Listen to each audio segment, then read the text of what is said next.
del Colegio de Bachilleres del Estado de Michoacán, siendo un organismo público descentralizado, me presento como el alumno ciudadano Diego Gabriel Guzmán Ceja del Grupo 501 Turno Matutino, bajo la dirección y coordinación de la licenciada ecónoma Claudia Mónica Copizzi Hernández Campos, quien imparte la asignatura de Historia Universal Contemporánea. En el periodo de entreguerras, Japón se consolidó como la primera potencia de Asia. Su situación mejoró notablemente en sus años. Debido a su bonanza económica, adoptó una política internacional de acercamiento con sus vecinos y, para solucionar el conflicto que tenía con China sobre el control de Shandong, participó en la Conferencia Internacional sobre Limitación Naval, la Conferencia de Washington. El Tratado Naval de Washington fue un acuerdo al que llegaron las principales naciones que ganaron la Primera Guerra Mundial y cuya finalidad era acordar los términos y normas necesarias referentes a la limitación de la construcción naval de buques de guerra y de esta manera evitar una nueva carrera armamentista global. El tratado fue parte de la Conferencia Naval de Washington que se celebró en Washington D.C. en los Estados Unidos de América desde noviembre de 1922 a febrero de 1923 y fue firmado por los gobiernos de Bélgica, China, Reino Unido, los Estados Unidos de América, Italia, Holanda y Portugal. Entre sus principales acciones se buscó limitar la construcción de acorazados, cruceros de batalla y portaaviones por parte de los países firmantes.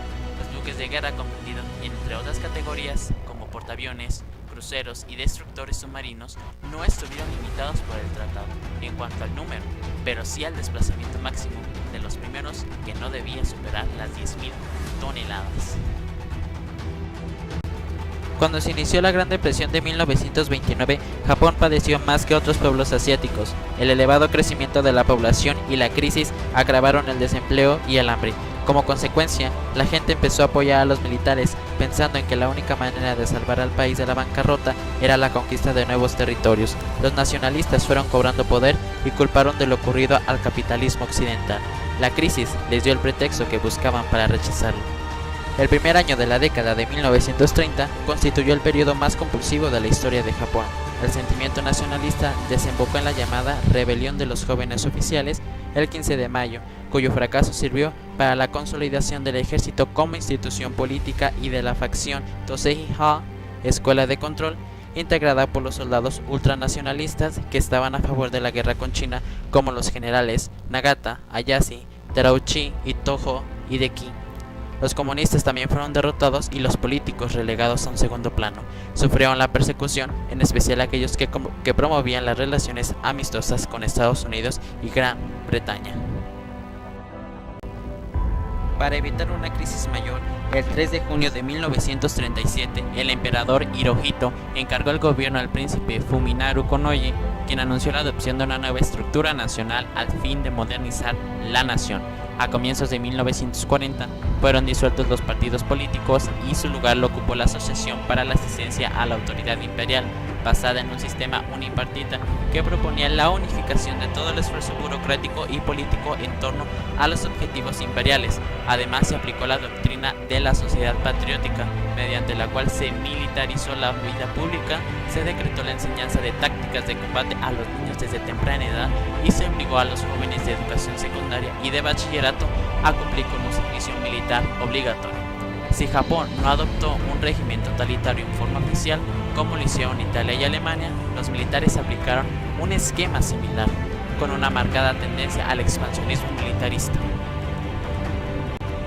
Algunas de las ideas fascistas que se impulsaron en Japón fueron el uso de la fuerza como medio para alcanzar sus objetivos, se glorificó la guerra y la preparación de la sociedad para el combate, fomento del espíritu nacionalista, se promovió entre el pueblo la idea de que Japón era una nación que tenía el destino de dominar a otras.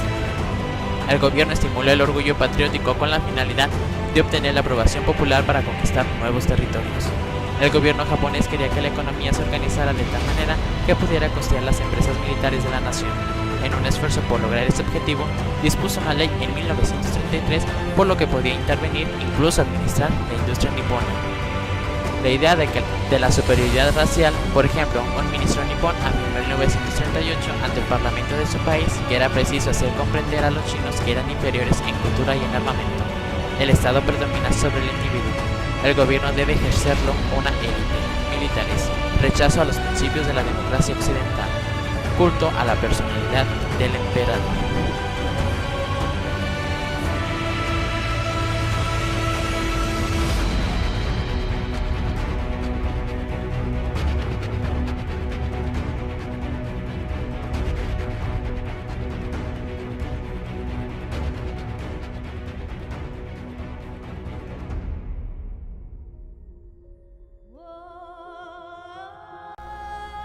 A pesar de los conflictos bélicos en los que se ha visto involucrado Japón, que han sido varios y que han sido catastróficos para él, esta nación, su sociedad, sus individuos han tenido la capacidad de recuperarse, de nacer nuevamente, de crecer como nación. Y no solamente eso, ¿no? Porque cuando ocurre algo en Japón, cuando los destruyen, ya sean fenómenos naturales, procesos bélicos, lo que sea, Japón siempre tiene la determinación de querer salir adelante. La sociedad japonesa es un ejemplo claro de lo que se debe hacer como seres humanos. México es un país que atraviesa por momentos difíciles. Siempre he dicho que hay que tomar bases, unos ejemplos, es decir, algo que hacer diferente, una inspiración. Los japoneses son unas personas muy comprometidas, muy disciplinantes, e incluso varias